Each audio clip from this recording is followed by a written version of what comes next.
Maybe it's the romantic in me, but I love a castle.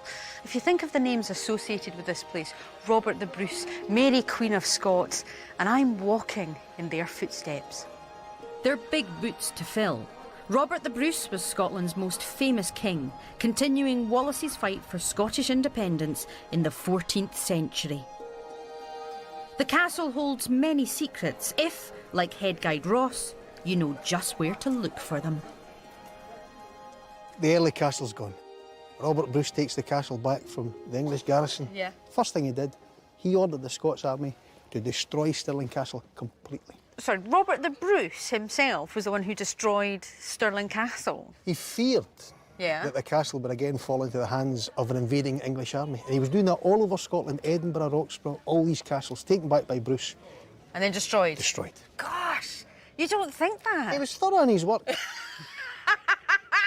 He was thorough in destroying things. He was indeed. Wow, that's amazing. He was. Far less destructive methods of warding off visitors now lie in the fabric of the castle, including handcrafted gargoyles featuring the devil himself.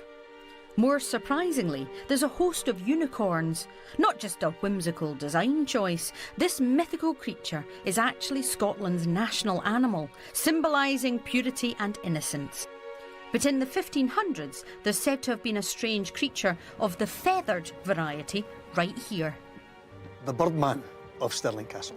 The Birdman of Stirling Castle. I can't wait to hear this one. He's a man called John Damien, and it's said that in September 1507, he tried to fly from the walls of Stirling Castle all the way to France. That's a really long way. Apparently, he made a set of wings out of feathers. No. He gets up on one of the walls, he launches himself up into the sky, and then plummets to the ground.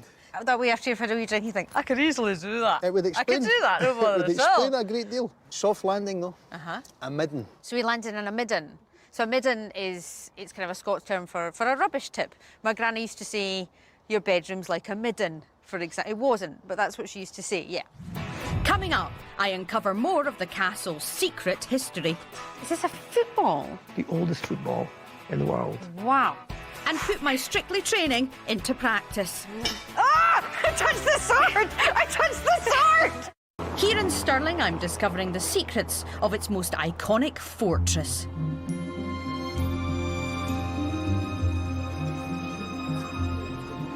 Mary Queen of Scots once lived here at Stirling Castle, and Dr. Alistair Mann knows a secret spot where Mary's story began. So this is the original place where the Chapel Royal was located, where Mary Queen of Scots was crowned. She was 9 months old. Wow. Just a baby. So did they actually crown her? Did they put it on her head? What they did was they held the crown over her head, and she was anointed in the same way as an adult monarch would have been. So was it a celebration? It was a full regalia, everything, even though there was a baby in the middle That's right. of it? A little person in contrast to the tall, elegant woman, Yeah. 5'11". Was she? Yeah. Why were they always so tall in history? No, she was exceptionally I was tall. hearing that William Wallace was 6'6". No. She was exceptionally tall. She must have really struck quite a figure when she came into a room. Yeah. Mary Queen of Scots as this tall, the imposing French court figure. thought she was amazing. Apart from her mother-in-law, who thought, you know, yeah. Mother-in-laws. Yeah. Mother-in-laws often think that. Mary Queen of Scots called this stunning royal palace home until she went to France at the age of 5. When she returned to Scotland in her teens, the young queen faced many challenges. Restored remarkably, just as it was. She was widowed 3 times over and forced to abdicate her throne, aged just 24. With little sympathy from Queen Elizabeth I, Mary was imprisoned south of the border before her cousin, seeing her as a rival, had her beheaded. This was her actual bedroom. Oh, right. This is as close a reproduction as we can get of what it looked like. Obviously, it's not her actual bed, but is this the kind of thing... It is the kind of thing, though I think it would have been larger. I mean, do you think I'm allowed to try it? Surely you wouldn't think of it. I mean, you look away and let me have a wee shot at the... That's it. No. My goodness. I think I feel it. Yes? I feel like a queen. There you go. Of course, it's quite a way down, but very elegant.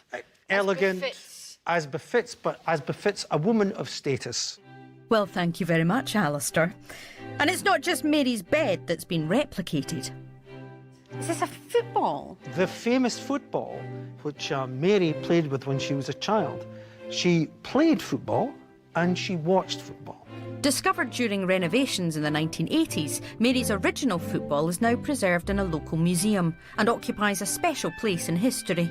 It's supposed to date from the 1540s and found in the fabric of this room, the oldest football in the world. Intelligent, tall, attractive woman who played football. Yes. She sounds like the kind of woman I would have dated. I'll be very honest with you. I think she sounds like quite a catch. Was there anything that Mary wasn't good at? Because she sounds a little bit sickening. She wasn't good at choosing the right husband.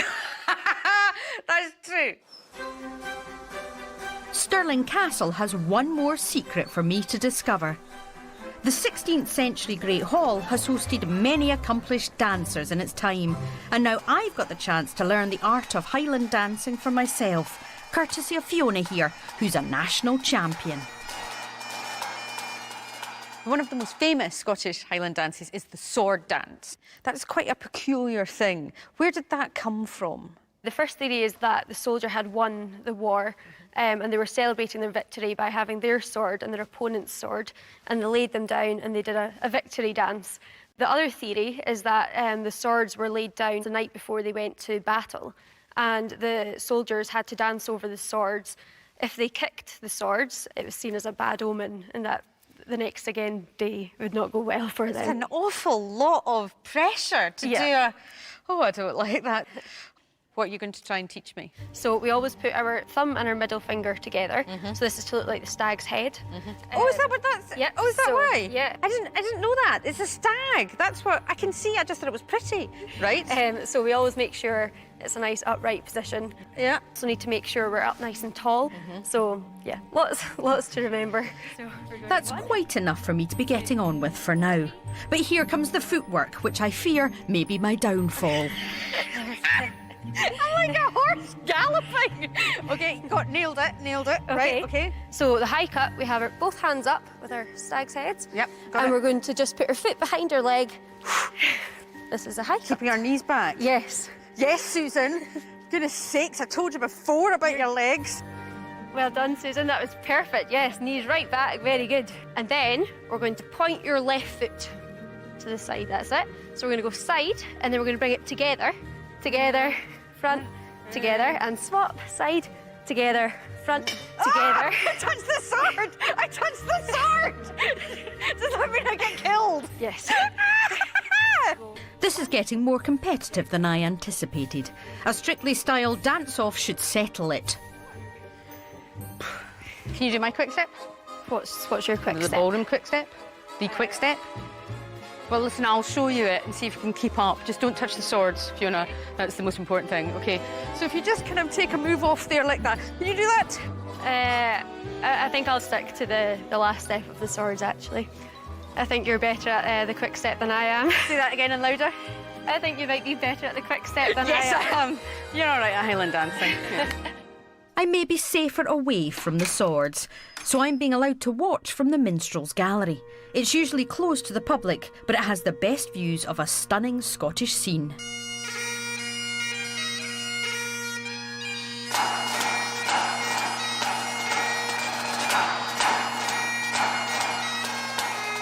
It's so difficult to do. I mean, I've only done a little bit of the Highland dancing, and it takes so much energy and so much precision. They are remarkable. It's shown me Highland dancing in a whole new light. It's been brilliant. Stag's Head. I'll never forget Stag's Head.